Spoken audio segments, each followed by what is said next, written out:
Welcome to the channel, everybody. It is time to dive in because the Modern Warfare 2 beta, it's caused some controversy. There's some mixed opinions. We're going to go over all of that. Welcome to the channel, everybody. Chaos here, and if you are in the market for trying to get Modern Warfare 2 for free, I just started another Modern Warfare 2 giveaway over on Twitter. The link will be at the top of the description. Now, when you see this video, the second weekend of Modern Warfare 2's beta is probably done and gone. So there's a lot of strong opinions about the game as a whole, and a lot of stuff will probably change. I know it's a beta. I know things are subject to change, but the COD community, they've been very loud and outspoken about a number of things since Modern Warfare 2019, and this is the feedback. So I figured I'd compile the main things that people have been talking about. Keep in mind, not all these criticisms are universal. Many of them can be changed by the official launch. Hopefully some have already been changed by the making of this video, but these are the main 10 things that people did not like about Modern Warfare 2, and hopefully some constructive criticism helps get the game in a better place. There's a way to give feedback. There's a way to be constructive. It's not to be toxic or anything like that. In the end, it's a video game. It has a lot of potential, and if Infinity Ward keeps a close eye on what the community wants, maybe we end up getting the best COD game in years. Drop a like, and here we go. The first thing up, no Dead Silence perk. This is a huge point of conversation ever since Infinity Ward introduced field upgrades back in 2019. Instead of having a perk that keeps your footsteps quiet and your movement more of a secret, you now have to charge that ability up in order to get 15 to 20 seconds or so of completely undetectable movement. Granted, getting a kill while using Dead Silence will reset the timer, but it's a far cry from the way things used to be when you could throw on Dead Silence, throw on Ninja as a perk, and make yourself harder to hear. Back in Modern Warfare 2019, the decision to make Dead Silence a chargeable ability instead of a permanent perk, it was criticized due to how much it punished aggressive playstyles and encouraged moving slow and campy.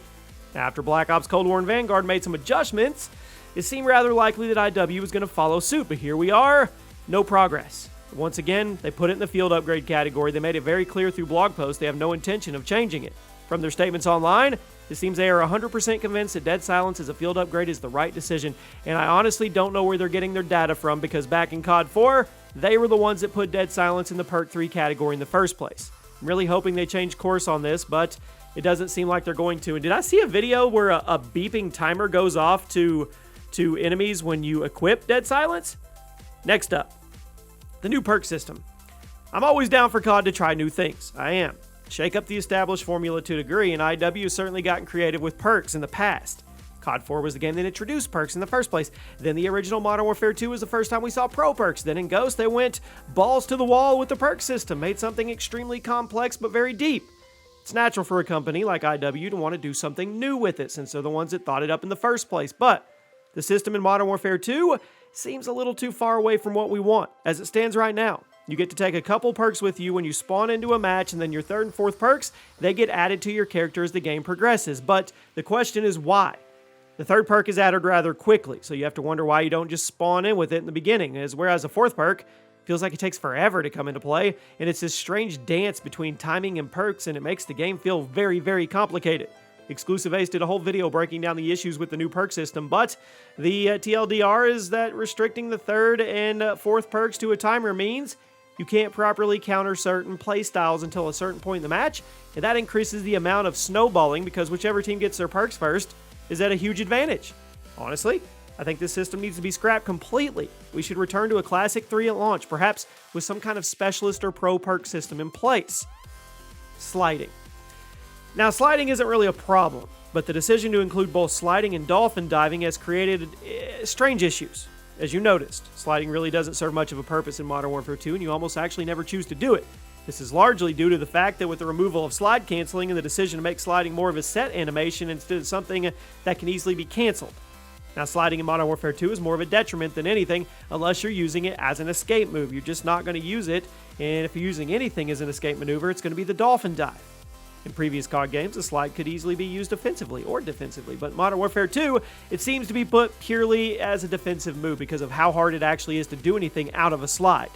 Now, unless IW adjusts the ability to act out of it, it's going to end up being a rather useless mechanic for movement, which is just going to encourage people to jump shot everywhere. And don't worry, we're going to talk about jump shotting in a couple minutes. Sliding is an awesome mechanic, but I think a few things need to be tweaked in order for it to actually be helpful. No red dots. Fun fact, the early build of Modern Warfare 2 that a lot of content creators saw had red dots on the minimap, but Infinity Ward told us it was a bug. I guess they weren't kidding because once again, the red dots are gone. Just like Modern Warfare 2019. I don't want to say too much about this because everybody already knows the issues with it, but the short version is when red dots aren't on the mini-map, people are less likely to move around because they don't have a clear idea of where the enemy team is spawning or congregating. That kind of leads to slower gameplay, more camping. Vanguard also had this problem, but the game at least had a perk that allowed you to turn them on. Infinity Ward has responded to the criticism by doubling down and reassuring us that the red dots are not coming back, which is confusing. I've barely seen anybody say they prefer the game without the red dots, but here they are. Hopefully they have a change of heart. I mean, I really do, because if MW2 is going to be another year of people spamming personal radars and UAVs to get the red dots, it's going to get old quickly, and they need to see this. And there's no way that they say that the community feedback weighs heavy on it being a positive there's no red dots. That can't be true. Literally everybody I've seen post about it anywhere from any community is not on board with it. Jump shotters. I told you we'd come back to it. Jump shotting is a core part of Call of Duty, I know. Never going to deny it. But a lot of people have noticed that there's more jump shotting in Modern Warfare 2 than any other COD game in history, and this is also something Exclusive Ace made a video about because the reasoning is complicated. Now, the generally long sprint out times and the lack of useful movement options in Modern Warfare 2 make it where jump shotting is one of the most, it's a consistent thing. Something you can do in order to keep your movement unpredictable. In previous games, if you were going to challenge somebody on the other side of a corner or doorway, you could slide by them, jump by them, drop shot by them, or just run at them if you had a fast enough sprint out time. But in Modern Warfare 2, almost none of those things are fast enough to be competitive. Sliding and drop shotting are too slow to use aggressively, and since the sprint out times are all slow all around, jump shotting is the only way to do things right now. I don't blame you at all for jump shotting, but the sheer amount of it is annoying. When everybody's playing the game the exact same way, it gets frustrating, it gets old, and while I think jump shotting should remain viable, there needs to be variety in order to keep people from just sitting in corners. Time to kill. Put simply, the time to kill is too fast. Granted, this seems to be an issue with every Infinity Ward game in the early days, so I'm not completely defeated in this department, but I wanted to mention it. Ghost, Infinite Warfare, Modern Warfare 2019. They all had insanely fast time to kill at launch, but they were adjusted over time, some more successfully than others. Now, Ghost maintained that really fast TTK, but IW and Modern Warfare more or less ended up with slower ones.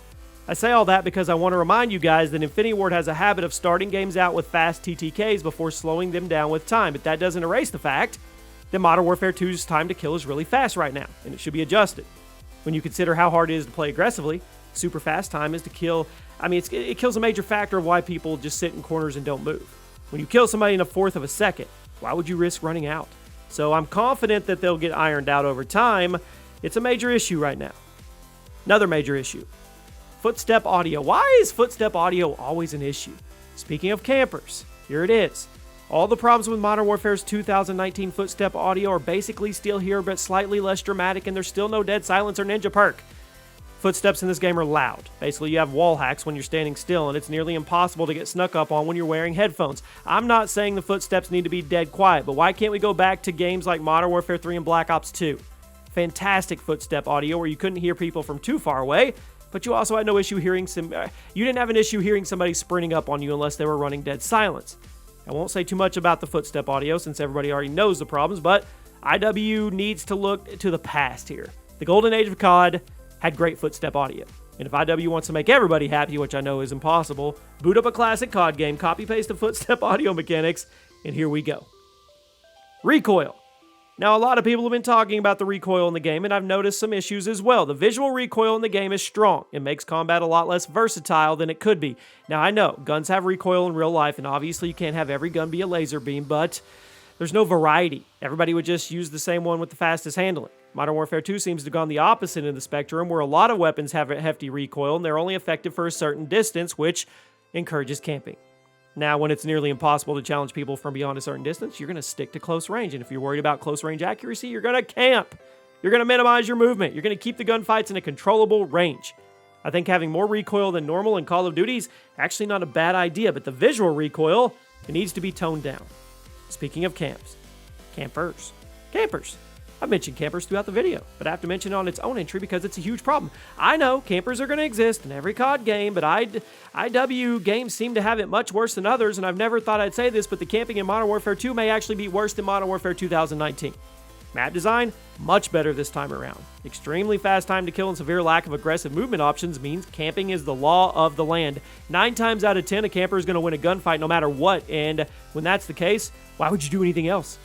IW is really trying to cater to the casual audience. We all know that, but they don't seem to realize they're pushing people to camp in the process. By constantly eliminating aggressive movement options and trying to prop up less skilled players, they're actively making camping a more powerful strategy. Modern Warfare 2 has some of the most frustrating camping I've seen in a long time. I know there's no OP Claymores or 725 spammers, but somehow the game seems to play even slower than before, and it's frustrating. Unless something is done to discourage camping or encourage aggressive play, I think a lot of people are going to get tired of Modern Warfare 2 very quickly, which is exactly what happened back in the other one. I want the game to be good. I do. And to end this out, disbanding lobbies. One of the easiest things Infinity Ward could fix with this game with probably the click of a button, and I'm scratching my head why it's a problem. For the last 3 years, Call of Duty lobbies break up after matches end, forces you to queue up again and possibly join another match in progress. Not only does this prevent ongoing lobby factions, but it also gets rid of map voting. It hurts your challenge process. It really does. I mean, there's only a 40-50% chance you'll actually join a match at the beginning. It's the number one reason why you constantly join matches in progress in COD nowadays instead of getting into a lobby before the match starts. It's annoying. This is also the number one reason why you don't hear a lot of people talking about their favorite maps in COD, because there's no post-game lobbies. There's no map voting. There's no map. I mean, it's frustrating. It's hard for the community to rally for or against a map. Nobody's excited when they queue for matches. They're just hoping they don't get a map they don't like. I can't figure out why Activision insists on using this system instead of just allowing post-game lobbies like Call of Duty did for 17 years. I'm not kidding. From COD 1 all the way to Black Ops 4. Post-game lobbies. Modern Warfare 2 or Modern Warfare 2019 and on, poof, gone. Going back to post-game lobbies would be such a long way to making the game more social and community-driven. I'm dumbfounded why this is an issue 3 years after. Please, stop disbanding lobbies after matches. Let everybody stick with the same people like they did back in the old days. Let us vote for maps again. Let there be rivalries again. That's it. I'm frustrated now. Let me know what you guys think, and I'll see you soon.